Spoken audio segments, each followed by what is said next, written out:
Yeah, it's going now. Go ahead. Okay. Hi, sir. I'm glad you.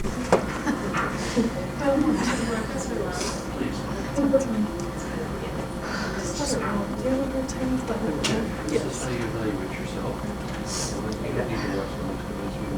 don't want to be very I just feel like my head's going to be days apart and I'm going to migraine and I just want to go home. You can't assume. So it's just your daughter, is that right? I can't do that. And who's your support system for stuff like this? My mom. You call her on the phone and letters and email or what? Yeah, I call her almost, I don't know, 10 times a week. Yeah. So, has your mom always lived in Germany? Oh yeah, she's German. Obviously. Yeah. Her and my dad live over there. So, how long has it been since you've seen her? About a year. She was supposed to come last month, but obviously she couldn't. When did, so she got diagnosed with breast cancer? Is that About 5 weeks ago. So it was an early detection? No. No. She would never go in. I would always be on her to go for mammograms and stuff. She would never go. She got one and she went in. What's the diagnosis? Did she tell you? Or We don't know yet. That's why she's doing surgery now. And then in a couple of days, then we find out. I believe she'll be okay. It's just, Right. yeah, I think it's just one thing after another that's hitting me. Right, it's all piling up. Yeah. So, like I said, so your mom is your main support system. And you don't have anyone else that you trust to visit with. Everybody else that I talk to, normally they just go and talk to everybody else and whatever, and I don't like that. Right, so you need it to make sure it's stops where it stops. Right. Yeah. But I can trust somebody. And I have to say I'm glad that you got me today. Because they're more comfortable talking to me than the other two. Somebody else. Right. So, I just want to go home and wait and see what's going on. And I think my biggest problem is being here, knowing that I'm wasting my time. It is such a big fucking effort that I have to be here for the class that doesn't even count, that I have to kick anybody out. Right. Right. I think that frustrates me too. And then, like I told you earlier, I forgot to do this stupid video record. I know, and I mean, I know, and then that, so it's kind of like everything's just adding up. No matter how little or big it is, it's just adding to the pile. Right. And it's just one thing after the other. And then I have a migraine. I didn't bother just go home, took a medicine, lay down. You know, I think I'm more upset right now, and I have to be here doing this, trying to pretend that everything's okay, and have to counsel somebody else when I don't feel like that. Right. I know. I was just trying to think here. Is this the biggest thing like in your life that's happened? I mean, like whenever you have other stuff that goes on, how do you handle it? This is not the biggest thing that's ever happened to me. Well, I mean, as far as family, yes. I mean, besides, obviously I have my grandparents die and whatever, but I mean, as far as family, it is, but not. So, but how do you handle, I mean, what time period are we looking at that has it just been 5 weeks since your mom's been diagnosed, or has it been other stuff and then your mom got added on, or? I think, I have been depressed for the last 10 years because of other things that have happened. I've gone to therapy a couple of times, and then I said, okay, this time I'm going back. I had to sit there and obviously listen to her talking to herself for an hour, and I'm thinking, why am I going through this, you know? It's not going to change. I don't know if we're supposed to do this, but I'm going to give it a shot. Nobody knows. But, when I was 21 years old, I went through some really weird stuff. Really weird. It freaked me out. And then I married the guy that I talked about. really too much. Absolutely. And you think that you're a happy person because you laugh and you make everybody else laugh, and when you come to work, but inside it's just killing you and it's getting worse and worse and worse. And I did that for maybe 10 years or longer. And well, like, I think I was 39 when I finally started having physical symptoms, like weird stuff. And I was like, what the hell's wrong with me? I went to the test. They told me, the first time I met Nathan, my doctor told me I was having anxiety and depression. I thought, what an asshole. Just doesn't want to figure out what's wrong. They just want to give me a pill. I didn't listen to him. And I was like, no, I'm a happy person. Who are you kidding? You know, I'm happy. Just ask anybody. And I was on the outside, but on the inside, so sad. Matter of fact, the other day I saw pictures of myself from that time.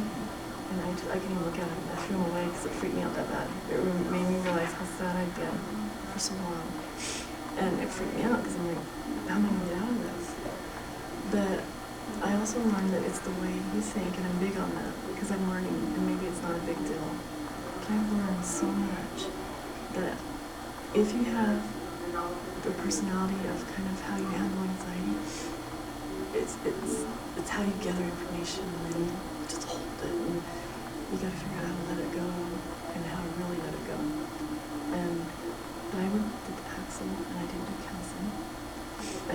I didn't. The counselor I thought was nice. I wasn't even in the field of counseling, and I was like, excuse me, you know, I was getting mad at her because I didn't feel like she was helping me. And so I quit doing counseling. I didn't do counseling. I was on Paxil. I quit Paxil. Thought I was okay. I came back. But depression, they say, and that scared me too because I got like, oh, what's wrong with me? Depressed, you know, that scared the crap out of me. But it's because it just snowballed, that's all. And maybe that's how I feel. I know why I'm depressed. I know where it started. I know what caused it. And there's nothing I can do to change it. Learn to live with it. You know what I'm saying? But see, it's just the same way with me. And I think once I really realized how to let go of it, really let go of it, not just say it. And I've been learning like self-talk, which sounds kind of weird, but I was really so aware of how negative I was, and I didn't know I was. And then that's, you know, it's just, so you're going through life so quick that subconsciously, if you don't catch hold of them, they just make your world seem even worse. and that's how I feel. I really do. And so that program, I'm going to give you some stuff on it and see what you think. I mean, there's some of it that you might think, what the hell are they talking about? Because it talks about weird obsessive behavior thoughts. But my thought was negative thought. If one thing didn't work out for me, I went the other way. Instead of saying, well, that was a good experience, and okay, well, that kind of sucks, blah, blah, blah. I would go, I'm never going to get this figured out. I'm never going to get a better job. So I think that I'll give you some of those tapes to you, watching. I mean, just, you know, it's like 15 tapes. But, I mean, I got to the point where I was like I told you, feeling stoned. Yeah. And this lady on the tape calls it bewilderment, because what happens is that your body does start saying, listen, do something about this. Because I would stand at my car and look at my keys in my hand and be like, okay. So I got that slowed down because I wasn't letting keys in the car. I was so spaced out. There's my keys. Put it in my pocket, do some stuff. Okay, did I get my keys? Okay, I got my keys. You know, and I look back on it and it was just building up. And that's how I feel sometimes. Yeah. I have to look 500 times. I have to do things 500 times. Because you're just so preoccupied. And I know today, like my mom's 77 years old, and sometimes she's having, and I just am thinking, oh my gosh, what's happening? It's reversing, you know, like, I'm gonna start taking care of my mom. It's like, kind of like, it's scary. So I think I also never had the spiritual thing in place. I do think that's important. I do. I believe. And I never But this thing that I get too scared of so bad that I'm like, I'm doing something. And you And have I- spiritual knowledge. I'm on the process of looking. I mean, I look and listen to everyone, and I'm gonna find my meaning, and I'm gonna find my belief. And I don't care what anyone thinks, one way or the other, because I know it's important. And, but just listening to that tape, how you don't feel alone, I'm still trying to figure out. and people go through this, and that, I think to me that was the biggest relief, because I went to counseling, and he just wasn't helping me. It was almost like he couldn't zero in, you know, almost like he was too busy, too many other stuff. But it's, you know, trust issues, I think. Like if you can find someone that you can really trust, and just let it roll. Just let it roll. It's like a cleansing. It's like that one thing that he did make sense that he said to me. It's like a barrel. It starts overflowing, and you gotta get it out, scrape it out. And he goes, unfortunately, you gotta make room for more crap. But That's true. but you know, the older we get, hopefully the better we get. I hope so. Is that 40? I don't want to get much 41. older. I'm 41, and I'm like, it took me this long. And your mom's 77. She's actually, I think she's 76. And I don't know. She was born in 32. How old is she? 74. 34. Yeah. And mom is 57. You know, so I think it's, you know, if she was older or something, there's a reason, but she's young, you know, she's young. At least to me she is. Right, she is young. And if my dad were alive, he'd be 83. So I don't know. But does your mom feel confident in her doctors and stuff? Not the way she talks. She just kind of, you know, and then one of that's problem that she won't keep it up. And my sister's like, you know, just have to put out. Dad, you know, he doesn't talk me now. We'll just go snap out of it to her if she's, you know, so. But you know what, you better use. Yeah, so I think it's happy because we're going to 15 minutes already. Oh, I'm sorry. don't be sorry.